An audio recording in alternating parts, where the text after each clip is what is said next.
이제 오늘은 사도신경 중에서 본디오 빌라도에게 고난을 받으사 십자가에 못 박혀 죽으시고 이 부분에 대해서 우리가 살펴보려고 하는데요. 여기 보면은 이제 본디오 빌라도라는 한 사람이 등장을 합니다. 그러고 보면 사도신경에는 두 사람의 이름이 나오는데요. 한 사람은 마리아고요. 또 한 사람은 빌라도입니다. 그런데 이 두 인물이 참 대조적입니다. 마리아는 그 눈물의 순종으로 예수님의 성육신 과정에서 큰 역할을 맡았던 인물이고요. 여기에 반해서 빌라도는 예수님을 핍박한 원흉으로 전락한 그런 인물입니다. 아마 예수님 이 땅에 다시 오시는 그날까지 이 본디오 빌라도는 아주 악한 사람으로 그렇게 각인된 신앙 고백이 계속될 것입니다. 사실 그 빌라도 입장에서는 좀 억울한 면이 있습니다. 왜냐하니까 그 성경에 보니까 빌라도가 로마 총독의 신분으로 예수님을 재판하는 과정을 보니까 그 예수님을 풀어주려고 애를 많이 썼던 사람이 빌라도거든요. 이 빌라도의 말을 들어보십시오. 누가복음 23장 14절. 이르되 너희가 이 사람이 백성을 미혹하는 자라 하여 내게 끌고 왔도다. 보라, 내가 너희 앞에서 신문하였으되 너희가 고발하는 일에 대하여 이 사람에게서 죄를 찾지 못하였고, 정직한 평가를 내린 거 아닙니까? 또 20절. 빌라도는 예수를 놓고자 하여 다시 그들에게 말하되, 또 22절. 빌라도가 세 번째 말하되 이 사람이 무슨 악한 일을 하였느냐? 나는 그에게서 죽일 죄를 찾지 못하였나니 때려서 놓으리라 하니, 이렇게 예수님을 풀어주려고 애를 많이 썼던 인물이 빌라도인데요. 그러나 이제 이 군중들의 압력이 점점 심해지니까 빌라도는 자기 살자고, 자기가 위험에 빠지는 일을 막으려고 예수님을 십자가에 내어준 인물이 그 빌라도거든요. 마태복음 27장 24절입니다. 빌라도가 아무 성과도 없이 도리어 밀란이 나려는 것을 보고, 그래서 누가복음 23장 35절에 보니까 그들이 요구하는 자 곧 밀란과 살인으로 말미암아 옥에 갇힌 자를 놓아주고 예수는 넘겨주어 그들의 뜻대로 하게 하니라. 그러니까 이 빌라도라는 인물이 악하기도 하지만 저는 이 사람의 특징이 뭐냐 하면은 근시안적인 인물이에요. 눈에 보이는 요 위기만 보면 하려고, 나 살자고, 그렇게 예수님의 십자가에 이게 어떤 일인가를 살피지 못했던 그런 좁은 시야를 가진 인물 아닙니까? 그래서 저는 이 본문의 빌라도를 생각하면은 예수님의 말씀이 떠오르는데요. 누가복음 17장 33절입니다. 무릇 자기 목숨을 보전하고자 하는 자는 잃을 것이요 잃는 자는 살리리라. 여기에 반해서 마리아도 똑같습니다. 여러 번 강조했지만 마리아는 누가복음 1장 38절에 마리아가 이르되 주의 여종이오니 말씀대로 내게 이루어지이다. 여러 번 설명했잖아요. 마리아 입장에서 이게 얼마나 위험한 순종인지. 우선 목숨보다 더 사랑하는 그 남자로부터 이제 요셉으로부터 버림받을 확률이 거의 100% 아닙니까? 그게 들키면 사형인데요. 당장 눈에 보이기에 너무나 위험한 선택이지만, 그러나 마리아는 넓은 시야를 가져서 이거 똑같이 또 예수님의 말씀 누가복음 1장 38절도 마리아의 삶에 적용되는 겁니다. 무릇 자기 목숨을 보전하고자 하는 자는 잃을 것이요 잃는 자는 살리리라. 그래서 우리가 사도신경을 고백할 때마다 하나님 내 앞에 놓인 두 갈래 길, 마리아가 걸어간 길과 빌라도가 걸어간 길 중에 빌라도가 아니라 마리아의 길을 택하기를 원합니다. 이런 사모함이 우리 고백 안에 묻어나야 되는 건데요. 중요한 건 지금부터입니다. 어떻게 마리아는 그 빌라도의 길을 피하여 이런 멋진 순종의 길로 또 잠깐 죽는 것 같지만 영원히 사는 길을 택할 수 있었나? 이게 참 중요한데요. 마리아의 순종이 어떻게 가능했나? 사실 마리아도요, 막 기다렸다는 듯이 순종한 거 아닙니다. 인간으로, 여성으로, 그것도 미혼 여성으로 당연히 너무 당황하고 난감하고 어떻게 이런 일이 가능하냐는 그런 난감함을 피력하고 있는데요. 중요한 거는 마리아에게 던져진 놀라운 대안이에요. 이 순종할 수 있는 대안을 저는 누가복음 1장 35절에서 발견합니다. 천사가 대답하여 이르되 성령이 내게 임하시고 지극히 높으신 이의 능력이 너를 덮으시리니. 이 대안이에요. 마리아가 순종의 길로 갈 수 있었던 첫 번째 대안이 뭐라고요? 성령이 내게 임하시고요. 이 표현이 흥미로운 게, 이게 사도행전의 문을 여는 사도행전 1장 8절에 똑같은 내용이 나오거든요.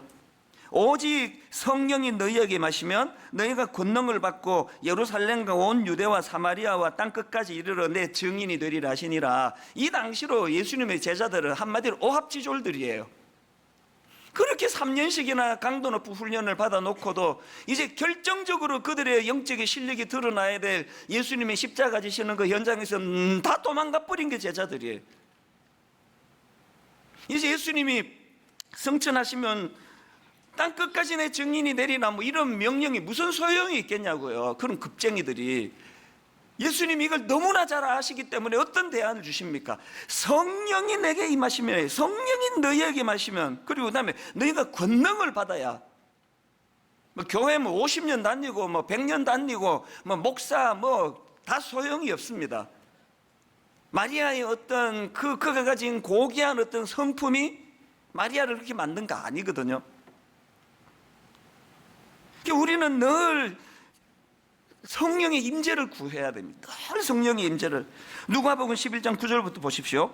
내가 또 너희에게 이르노니 구하라 그러면 너희에게 주실 것이요, 찾으라 그러면 찾아낼 것이요, 문을 두드리라 그러면 너희에게 열릴 것이니 구하는 이마다 받을 것이요, 찾는 이가 찾아낼 것이요, 두드리는 이에게 열릴 것이니라. 너희 중에 아버지 된 자로서 누가 아들이 생선을 달라 하는데 생선 대신에 뱀을 주며 알을 달라 하는데 전갈을 주겠느냐. 지금 주님이 막 뭘 강조하고 싶으셔서 계속 이런 말씀들을 지금 하고 계시는데 마지막에 이걸 강조하고 싶은 거예요. 뭘 강조하고 싶으냐? 바로 그 다음 13절을 보세요. 너희가 악할지라도 좋은 것을 자식에게 줄 알거든 하물며 너희 하늘 아버지께서 구하는 자에게 성령을 주시지 않겠느냐. 이 성령을 구해야 된다. 이 한마디를 강조하시기 위하여 막 여러, 우리는 그런데 이거는 안 읽고 구하라 그러면 주실 것이요, 찾으라 그러면 찾아낼 것이요, 문을 두드리라 그러면 열릴 것이다 그래가지고 막 돈 달라고 막 돈 달라고 성공 달라고 막 계속 그렇게 문 두드리면 주신다 그랬는데요, 이 번지수가 다른 거예요. 주님은 이 기도의 능력을 이렇게 강조하신 건 니들이 좀 제발 좀 성령 좀 구해라. 성령의 능력을 좀 구해라. 이걸 말하고 싶으신 거거든요. 그런가 하면은 마리아가 이렇게 순종의 자리로 갈 수 있었던 비결 두 번째가 뭐냐? 지극히 높으신 이의 능력이 너를 덮으시리니. 이것도 굉장히 의미가 있는 표현입니다. 여기 누가복음 1장 35절에 나오는 천사가 대답하여 이르되 성령이 내게 임하시고 지극히 높으신 이의 능력이 너를 덮으시리니 이름으로 나실 바 거룩한 이는 하나님의 아들이라 일컬어지리라. 여기 지금 나신 예수 그리스도의 이 땅에 오심을 지금 그 지극히 높으신 이의 능력이 너를 덮으시리니와 대조해서 이 말씀이 나오는 포인트가 뭐냐 하면은요, 하나님께서 천지를 창조하시는 과정에서 이 표현이 나오거든요.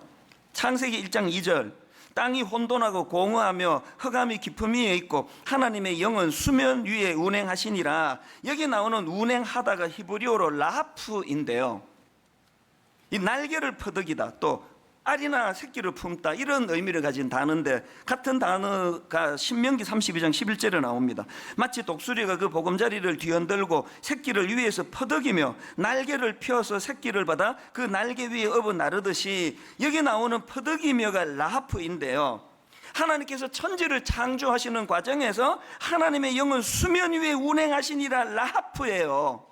이거와 마찬가지로 죄로 죽어버린 영혼들을 구원하는 이 땅에 오신 예수 그리스도의 생명 사역을 위한 성육신에 사용된 그 같은 표현이, 라하프와 같은 표현이 지극히 높으신 이의 능력이 너를 덮으시리니예요. 우리 집에 그 강아지도 다 영리해요. 우리 이제 5 식구가 이제 함께 모여가지고 이제 식사를 하면 걔는 꼭 내 옆에 와요. 걔도 알거든. 우리 집에서 내가 제일 온유하고 사랑이 많은 사람이라는 걸 걔도 저를 정확하게 알아보는 것 같아요. 그래서 항상 내 옆에 앉아요. 그런데 어떨 때는요, 그런데 이 그 강아지는 그 소금기 있는 음식을 주면 안 되거든요. 근데 뭐 온 음식이다 그러니까 줄 게 없는데요, 어떨 때는 진짜 민망해요. 밥 먹는데 침 넘어가는 소리도 들려요. 꿀꺽꿀꺽거리고 막 혀로 막 그 침이 고여가지고 그렇게 막 그 침 넘어가는 소리도 내고 계속 그렇게 음식을 먹고 싶어 하면은요. 내가 몇 번이나 밥 먹다가 말했습니다. 니 어쩌다가 이렇게 개로 태어나가지고 그러냐고. 불쑥 무슨 생각이 드는가 하면은요. 이 뭐 그냥 뭐 너무 유치한 이야기니까요. 그냥 가볍게 들어보세요. 제가 막 얘를 너무 사랑해서 뭐 얘를 위해서 뭘 좀 도와주기 위해서 내가 개가 되기를 원했다. 나도 강아지가 되기를 사모한다. 이게 웃기는 이야기 아닙니까? 하나님이신 그분이 성육신을 통하여 인간이 되셨다. 이게 내가 개가 됐다는 것보다 더 이거는 비교할 수 없는 이해가 안 되는 부분 아닙니까? 주님이 나시고 자체가 고난이에요. 나시고 자체가 고난이고요. 그 다음 나오는 고난 당하시고 이게 뭡니까? 예수님이 걸어가신 그 길 자체가 번영의 길이 아니에요. 그리고 예수님이 시험했던 마귀가 끊임없이 유혹했던 건 번영의 길이에요. 오병이여 그거 또 기적을 만든 김에 네 왕이 되라. 그리고 이 돌 가지고 떡 만들어 먹어라. 사람이 니를 숭배할 거다. 높은 데서 뛰어내려 가지고 막 천사를 좀 동원해라. 이 다 번영의 길이에요. 예수님 다 거부하셨어 다. 그리고는 고난의 길을 가셨고요. 그리고 그분의 삶의 맨 마지막은 십자가에서 죽으심이에요. 죽으심. 우리의 삶이 이 예수님의 은혜를 입고 변화받고 우리도 그 길을 주님이 따라가기를 원하시는데 우리는 지금 막 계속 오병이어에 떡 만들고 막 그냥 능력을 베풀고 막 12군단 천사 보내가지고 확 싹 썰어버리고 이렇게 지금 우리가 추구하는 신앙이 초점이 다르다니까요. 막 계속 막 예수님 이름 동원해서 내가 아버지 저 인간 라이벌을 막 납작하게 만들어 주시기 원합니다. 이렇게 하고 복음으로 자기가 막 기어이 안 죽으려고 바둥바둥 거리니까 죽어야 복음의 능력이 나타나는데 우리는요 이 십자가를 많이 묵상하셔야 돼요. 다른 어떤 것보다. 그럼 여기서 말하는 죽음은 어떤 죽음입니까? 하이델베르크 요리문답 39문에 이런 질문과 답이 있습니다. 질문: 예수님께서 다른 방법이 아니라 십자가에 달려 죽으셨다는 것이 그렇게도 중요합니까? 그리고 답이 이렇습니다. 그렇습니다. 십자가의 죽음은 하나님의 저주의 죽음이기 때문에 그의 죽음은 내가 받아야 할 저주를 대신 짊어지셨다는 확신을 줍니다. 여기 보니까 십자가의 죽음은 하나님의 저주의 죽음이라 그랬는데 이게 뭘 의미하느냐면은 신명기 21장 22절을 보십시오. 사람이 만일 죽을 죄를 범함으로 내가 그를 죽여 나무 위에 달거든 그 시체를 나무 위에 밤새도록 두지 말고 그날에 장사하여 내 하나님 여호와께서 내게 기업으로 주시는 땅을 더럽히지 말라. 그 다음 보세요. 나무에 달린 자는 하나님께 저주를 받았음이니라. 이게 무슨 말씀인가 하면은요 그 당시에 이스라엘 백성들이 그 끔찍한 흉악한 짓을 저지른 그런 자들을 이제 사형을 내립니다.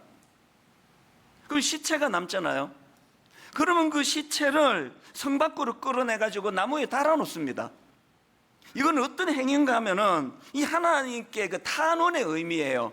하나님, 이놈이 그 죽을 짓을 한 인간이어서 우리가 육신을 죽였다는 거예요. 그 육신을 사형시켰는데 육체의 형벌을 내렸는데 뭐 그 이상은 아무것도 못하잖아요. 그래서 이제 왜 나무에 달아놓느냐? 하나님께서는 우리가 이 죽을 짓을 저지른 이 인간을 그 육신의 형벌을 가해 죽였는데 하나님께서는 이 인간의 영혼에 대해서도 형벌을 내려주십시오. 이 인간의 영혼에 대해서도 저주를 내려주십시오. 이 의미가 나무에 다는 행위에 있다는 거예요. 여러분, 예수님께서 왜 화형을 당하시거나 혹은 뭐 참수형을 당하시거나 이런 방식이 아니라 십자가라는 나무에 달려 죽으셔야 했는지 아시겠죠? 이 하나님의 저주. 그래서 여러분 보통 십자가에서 주님이 당하신 고통을 삼중의 고통이라고 그러지 않습니까? 육체적인 고통, 두 번째 정신적인 고통, 그리고 또 하나가 영적인 고통인데 마태복음 27장 46절이 영적인 고통이에요. 제9시쯤에 예수께서 크게 소리 질러 이르시되 엘리 엘리 라마 사박다니 하시니 이는 곧 나의 하나님 나의 하나님 어찌하여 나를 버리셨나이까. 영적인 고통이에요. 이 의미를 아까 읽었던 하이델베르크 39문에서 설명하는 거거든요. 십자가의 죽음은 하나님의 저주의 죽음이기 때문에 그의 죽음은 내가 받아야 할 저주를 대신 짊어지셨다는 확신을 줍니다. 왜 나무에 달려 죽으셔야 했는지 아시겠죠? 이 영적인 고통이에요. 근데 중요한 거는요, 여기 나와 있는 39문 뒷부분에 보니까 그의 죽음은 내가 받아야 할 저주를 대신 짊어지셨다는 확신을 줍니다. 이런 설명이 있거든요. 이게 이 세상과 확연히 다른 예수님의 길이에요. 잘 들어보세요. 이 세상에서 외치는 이념은요, 이데올로기는요, 딱 이거예요. 내가 옳고 네가 틀렸다. 그리고 딱 이거예요. 내가 살고 네가 죽어야 되겠다, 이거예요. 모든 정치가 이 굴레를 벗어납니까? 모든 정치는 이유야를 막론하고 내가 옳고 네가 틀렸다는 거예요. 상대방을 틀림을 지적해내야 되는 게 정치예요. 그리고 한 걸음 더 나아가 내가 살기 위해 네가 좀 죽어줘야 되겠다. 이게 세상의 논리예요. 저는요, 일본도 안 무섭고 미국 하나도 안 무서워요. 전 진짜 무서운 게요, 오늘 이 이념이 대한민국을 뒤덮고 있다는 거예요. 더 무서운 게 교회 안에 그리스도인들이 성경을 이용해 가지고 복음이 아니라 이념으로 지금 가고 있다는 거예요. 십자가의 의미가 뭐라고요? 내가 죽어 너를 살릴게요. 묻지 않아요. 네 대답해봐라. 네가 잘못했니? 내가 잘못했니? 묻지 않습니다. 내가 죽어? 너를 살려주마. 이게 복음과 십자가의 정신이거든요. 대한민국이 정말 살아나는 길이 있다면요, 십자가의 능력이. 지난 한 주간 금식하면서 나라를 위해 기도할 때, 하나님, 이 한반도가 어쩔 수 없이 정치의 논리도 있고 이념의 논리도 있고 어떻게 없앱니까? 그런 아버지 근본에 흐르는 정신에 주님의 이 희생의 정신, 내가 죽어 너를 살려주마. 그런가 하면 저는 이 십자가를 묵상할 때 또 한 가지 두려운 게 있는데요, 에베소서 2장 3절을 보세요.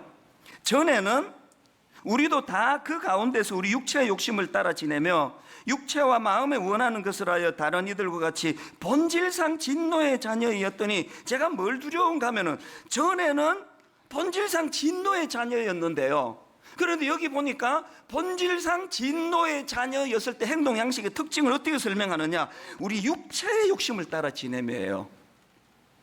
왜 이게 두렵습니까? 이제 십자가로 이제 우리는 본질상 진노의 자녀가 아니에요. 그런데 어떻게 여전히 우리의 행동 방식이 본질상 진노의 자녀였을 때 그 행동 양식을 따를 수 있느냐고요. 우리 육체의 욕심을 따라 지내며, 막 결혼도 사실 뭐 그 세상적인 그런 논리로 한 거 아닙니까? 막 이 여자 만나보고 할까 말까 하다가 더 좋은 여자가 있겠지, 그 다음 여자 만나보고 할까 말까 하다가 더 좋은 여자가 있겠지, 막 그러면서 막 33살 12월 1일까지 결혼을 못한 게 저 아닙니까? 그리고는 그냥 이 여자다 그래가지고 결혼을 해가지고 지금까지 살면서 막 계속 요구하는 게, 내가 그 앞에 여자도 안 하고 또 그 앞에 여자도 안 했는데 당신 이 정도 해서 되겠느냐고, 막 나를 더 섬겨라, 나를. 아직 우리 집 얘기를 하는 게 아니고 지금 일반적인 세상의 원리를 얘기하는 거예요. 그 본능으로부터 우리가 끊임없이 싸우는 거예요. 내 어떤 본능을 위해, 내 유익을 위해 결혼을 했지만, 그러나 이제 내가 십자가의 원리를 안다면 이 아내로 말미암아 나도 행복해야 되겠지만, 어떻게 해서든 내가 죽어 이 여자를 살릴 수 있을까? 어떻게 내가 희생해서 내 아내를, 내 자녀를 살릴 수 있을까? 이 동시에 고민해야 되는데, 여전히 우리는 예전의 습성인 십자가의 원리로 이제 본질상 진노의 자녀가 아님에도 불구하고 여전히 육체의 욕심을 따라 막 끊임없이 요구하고, 당신은 왜 이것밖에 안 되느냐고, 돈은 이것밖에 못 벌어다 주느냐고, 왜 날 사랑한다는 표현 이렇게 안 하느냐고, 막 계속 요구하고 이걸로 안 채워져가지고 막 다른 여자도 기웃거리고 외도도 하고, 계속 우리 행동의 양식이 여전히 본질상 진노의 자녀의 양식이면 안 되잖아요. 어떻게 해야 됩니까? 이런 생각을 하는데, 오늘 새벽에 문득 하나님이 제 마음에 찬양이 저를 너무나 마음을 뜨겁게 했는데요, 찬송가 415장에 여기 제가 이 찬양이 하도 오래전에 불러가지고 이제 악보를 보지 않고는 잘 못 부를 정도의 찬송가 415장이 이 찬양이에요. 십자가 그늘 아래 나 쉬기 원하네. 저 햇볕 심이 뜨겁고 또 짐이 무거워 이 광야 같은 세상에 늘 방황할 때에 주 십자가의 그늘에 내 쉴 곳 찾았네. 십자가 은혜를 이렇게 잘 설명해 놓은 부분이 쉽지가 않습니다. 우리 인생이 어떤 인생이라고요? 저 햇볕 심이 뜨겁고 또 짐이 무거워 이 광야 같은 세상에 늘 방황할 때에 이게 인생 아닙니까? 저 햇볕 심이 뜨겁고 또 짐이 무거워 이 광야 같은 세상에 늘 방황할 때에 주 십자가의 그늘에 내 쉴 곳 찾았네. 이 은혜가 너무너무 감격이 됐는데 문득 눈이 어디로 연결이 되느냐? 2절 가사로 눈이 옮겨가는 거예요. 내 눈을 밝히 떠서 저 십자가 볼 때 날 위해 고난 당하신 주 예수 보인다. 그 형상가 볼 때 내 맘에 큰 찔림 받아서 그 사랑 감당 못하여 내 눈물만 흘리네. 이 세상살이에 너무너무 어려움을 당하고 고통을 당하고 저 햇볕이 뜨겁고 짐이 무거워 이 광야 같은 세상에 방황할 때 주님이 십자가 지심으로 말미암아 그늘을 제공해 주신 그 은혜가 내게 용솟음쳐 너무너무 감격했는데 눈을 밝히 떠 십자가를 보니 이 일이 가능하도록 죄 없으신 주님께서 날 위해 고난당하신 주 예수 보인다. 그 형상 볼 때 내 마음에 큰 찔림 받아 그 사랑 감당 못하여 눈물만 흘리네. 이 십자가의 감동이 회복이 될 때 그 은혜가 흘러가지고 내 아내에게도 흘러가는 거예요. 저 결혼한 지 한 30년 가까이 되면서 요즘이 가장 행복하거든요. 신혼 때는 믿음이 없어서 많은 걸 요구했습니다. 이것도 고쳐주면 좋겠다. 이것도 고쳐주면 좋겠다. 당신 이건 좀 약한 것 같다고. 요즘에는요 십자가의 사랑이 제게 조금 스며드나 봐요. 제 아내의 약점 모두가 다 불쌍해요. 제 아내가 보여주는 약점이 전부 다 긍휼이에요. 지적하기 전에 그게 같이 아픈 거예요. 육신의 연약함을 저에게 주지 않으시고 아내에게 주시는, 그래서 저는 여전히 목회하는데 지장을 받지 않도록 하시면서 십자가의 사랑이 어떤 것인가에 대하여 제 아내에게 퍼부어 주기를 원하신다고 저는 이번 일을 그렇게 해석을 하거든요. 그리고 지난 한 주 내내 눈물이 날 정도로 많은 분들의 커밍아웃이 있었습니다. 사실은 목사님 저도 이런 아픔이 있었습니다. 저도 같은 수술을 했습니다. 수많은 성도들의 눈물을 보면서 하나님이 성육신 주님이 인간이 되심의 이 고통이 인간의 연약함을 긍휼로 받아주시는 그 사랑으로 성화되는 것이 목사인 저의 삶에도 구현되기를 원합니다. 이 십자가예요. 이런 차원에서 여러분, 우리가 그 사도신경을 고백할 때마다 스스로에게 두 가지 질문을 던져야 됩니다. 내 삶에서, 첫째가 내 삶에서 이 십자가 중심의 신앙생활이 이루어지고 있는가? 다시 말씀드립니다. 오병이어 풍랑을 잠잠케 하심, 죽은 나사로를 살리심, 이거 우리가 믿는 복음의 주류 아니에요. 이거 별적 부록이에요. 우리 믿음의 중심은 십자가의 십자가, 나시고 고난당하시고 죽으심. 그래서 오늘 본문 갈라디아 6장 14절을 보십시오. 그러나 내게는 우리 주 예수 그리스도의 십자가 외에 결코 자랑할 것이 없으니 그리스도로 말미암아 세상이 나를 대하여 십자가에 못 박히고 내가 또한 세상을 대하여 그러하리라. 마이클 고먼이라는 분이 삶으로 담아내는 십자가라는 책을 썼는데 그 책에 보니까 고린도전서 2장 2절을 그 원어로 잘 설명한 걸 제가 봤거든요. 고린도전서 2장 2절에 이런 내용입니다. 내가 너희 중에서 예수 그리스도와 그가 십자가에 못 박히신 것 외에는 아무것도 알지 아니하기로 작정하였습니다. 여기 나오는 예수 그리스도와 이거를 이 원어로 보면은 여기 나오는 예수 그리스도와 이거를요, 그러니까 다시 말해 이렇게 번역하는 게 문맥상 더 낫다는 거예요. 그래서 제가 화면으로 이분의 번역대로 제가 화면에 띄워드렸는데 잘 보십시오. 고린도전서 2장 2절, 내가 너희 중에서 예수 그리스도 그러니까 다시 말해 십자가에 못 박히신 것 외에는 아무것도 알지 아니하기로 작정하였습니다. 뭘 강조하고 싶은지 아시겠죠? 여러분, 오병이어의 그 달콤함이 여러분은 이 십자가를 의지하는 데 방해가 되십니까? 여러분 머리에서 오병이어를 지워버리시기를 바랍니다. 위기 중에 있는 제자들을 풍랑을 잠잠케 하시며 건져주신 그 사건이 여러분이 십자가를 중심에 두는데 방해가 되면 여러분 뇌리에서 그 사건을 지워버리십시오.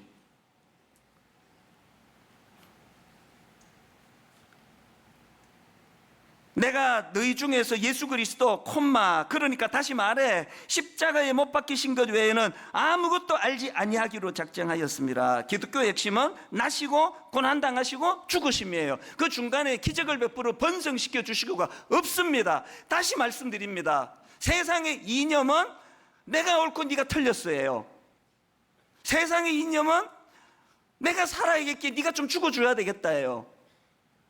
성경은 인용하는데, 성경의 논리로 껴 맞추는데 가장 중요한 액기스 핵심을 모르다 보니까 분명히 성경 구절로 껴 맞추었는데 하고 싶은 말은 세상 이념이에요.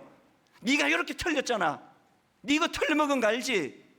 내가 옳으니까 나 좀 보고 배우란 말이야. 이거 아닙니까? 이거 아닙니까? 부부 싸움할 때 믿음 좋은 부인이 왜 골치 아픕니까? 성경은 너무 많이 알아요. 당신 왜 틀렸는지 몇 장 찾아보라 그러고, 그래서 당신이 틀렸다고, 당신은 내 말 들어야 된다고. 인용은 성경을 인용하지만 세상의 이념을 부부관계에다가 끌어들이는 부인이에요. 그 사람은요, 성경 잘 몰라도요 핵심만 알면 되는 거 아닙니까? 나시고 고난당하시고 죽으심이에요. 그리고 다음 주 우리가 죽으면 다음 주에 하나님이 살려주세요. 이 신비를 경험하는 게 복음이거든요. 복음을 경험해 보셨어요? 죽어봤어야 뭐 복음을 경험하죠. 늘 복음 갖고 이겼는데, 난 항상 오른데. 다시 말씀드려요. 일본 하나도 겁 안 나요. 뭐가 겁납니까? 미국 우리 어떻게 하겠습니까? 진짜 두려운 건 한반도에 드리워진 이념의 그림자예요. 내가 옳고 네가 틀렸어? 내가 살고 네가 죽어야 되겠다? 그런가 하면은 두 번째로 우리가 사도신경을 고백할 때마다 드려야 될 질문이 하나 더 있습니다. 그것이 가능하도록, 첫 번째가 가능하도록 성령의 임재와 능력이 내 삶을 덮고 있는가? 여러분, 오늘 이찬수 목사 강연 들으러 오신 거 아니에요. 지금 여기에 성령의 강한 역사가 일어나거든요. 성령의 임재가 나타나고 있거든요. 지난주에요, 우리 하나님은 너무나 저에게 친절하신 분이에요. 이걸 너무나 설명하기 좋도록 편지가 한 통 왔습니다. 지난주 설교를 듣고 이렇게 시작합니다. 지난 주일에 하나님의 목소리를 전달해 주시는 목사님 설교를 듣고 몇십 년 동안 마음속 깊은 곳에 묻어둔 아픔에 대한 해답을 얻은 것 같아 흐르는 눈물을 주체할 수가 없었습니다. 저는 이 편지를 받고 의아함을 주체할 수가 없었어요. 왜냐하니까 지난주 주일 1부부터 5부까지 설교하고 월요일 날 새벽에 일어나가지고 난 많이 저를 자책했거든요. 지난주 설교가 너무 시원치 않아가지고 왜 이렇게밖에 설교를 못했을까? 왜 이 설명을 쓸데없는 예화를 이렇게 길게 들었을까? 너무너무 자책이 되던 그 설교였는데 어떨 때 막 오늘 설교는 내가 그냥 준비한 거 다 풀었다, 원이 없다, 그런 날에도 안 오는 편지가 왜 이렇게 설교자인 제가 너무 자책을 하고 이제 내가 이렇게 이제 영적으로 무뎌졌나 괴로워하는 그 설교에 왜 이런 몇십 년 동안 마음속 깊이 묻어둔 아픔에 대한 해답을 얻은 것 같아 흐르는 눈물을 주체할 수 없었다는 편지를 보내게 하셨을까? 뭘 뜻하는 거예요? 설교자인 저와 상관없이 그 시간에 성령님의 임재가 있었다는 거거든요. 성령님이 그 자매를 터치하셨다는 소리예요. 저하고 상관없는 거예요. 그러면서 이제 풀어나가는 참 가슴 아픈 사연이 있는데 한번 들어보세요. 대변환점 이전에 저는 초등학교 6학년 때 자살 시도를 했을 정도로 비참한 상태였습니다. 그리고 저는 20대 때까지도 자살이라는 것이 제 인생의 키워드 중에 하나일 정도로 우울한 청소년기와 청년기를 지나왔습니다. 저는 어렸을 때를 거의 기억하지 못하는데 제 생각에는 저 자신을 보호하려는 어떤 기제가 작동되었기 때문에 그런 것 같습니다. 제 인생의 첫 기억은 아마 5살 혹은 6살 때쯤이었던 것 같은데, 어떤 방에서 저보다 몇 살 위인 친척 남자의 성폭행으로 시작됩니다. 그 후로 몇 번은 더 당했던 것 같습니다. 그때는 너무 어렸기 때문에 그것이 무엇을 의미하는지 잘 몰랐지만 그저 부끄럽고 싫다는 생각이 들었던 것 같습니다. 그러다가 사춘기가 되면서 그 몸과 영혼에 새겨진 기억이 성폭행이었다는 것을 깨닫고 몸을 얼마나 씻었는지 모르겠습니다. 그리고 매일 떠오르는 수치스러움과 분노에 그 사람을 죽이고 싶다는 생각도 했었고, 어떨 때는 제 자신이 악마 같다는 생각도 들었습니다. 친척 모임 때마다 그 더러운 얼굴을 보는 것이 너무 괴로웠습니다. 여러분이 자매의 편지를 보는데 아까 그 찬양이요, 저 햇볕이 뜨겁고 또 짐이 무거워 이 광야 같은 세상에 늘 방황할 때에, 이 여리디 여린 이 순한 한 영혼에 무슨 짓을 한 거예요? 그래서 그 가장 꿈으로 가슴 벅찰 그 시기에 자살이라는 생각이 떠오를 수밖에 없는 이 자매 인생인데, 놀랍게도 이런 자매를 주님이 만나 주신 거예요. 그 다음 보세요. 다행히도 그 후 하나님의 철저하신 계획과 인도하심으로 인생의 대변환점이 되어준 좋은 크리스찬 친구를 만나 저의 시선이 제 속에 있는 분노와 수치스러움에서 주님을 향한 믿음과 미래를 향한 열심으로 바뀌게 되었습니다. 그러면서 용서의 화신이라고 하는 그 넬슨 만델라의 말을 인용을 하더라고요. 감옥 문을 나선 뒤에도 계속 그들을 증오한다면 여전히 감옥에 갇혀 있는 것과 다를 바 없다는 생각이 들었다. 자유롭고 싶었기 때문에 증오심을 내려놓았다. 이 만델라의 말을 인용하면서 그 다음 이렇게 이야기합니다. 목사님, 저는 아직도 파편 때문에 그것이 저를 찌를 때마다 눈물이 나고 가슴이 옥죄어 오지만, 죄 없는 자신을 감옥에 넣어 수많은 고생의 구렁텅이 속에 빠뜨린 적들을 향하여 넬슨 만델라처럼 저도 곧 그 상처에서 자유하겠다고 선포하려 합니다. 그 다음 한번 보세요.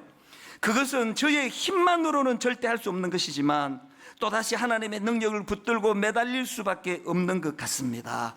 이런 용서의 문제로 씨름하고 있을 때, 지난주 부족한 저의 입술을 통해서 내 안에 연약함이 있다면, 내가 겪고 있는 어떤 연약한 상함이 있다면 이것이 재료가 되어 이것보다 더 절망적인 곳에서 울고 있는 그 사람을 헤아리고 그 사람의 눈에 눈물을 닦아주는 성육신의 정신을 회복해야 된다는 이 메시지에 성령님이 이 자매에게 터치를 해주신 거예요. 그래서 몇 년 동안 마음속 깊은 곳에 묻어둔 아픔에 대한 해답을 얻은 것 같아 흐르는 눈물을 주체할 수가 없었습니다. 또 그 다음 보세요.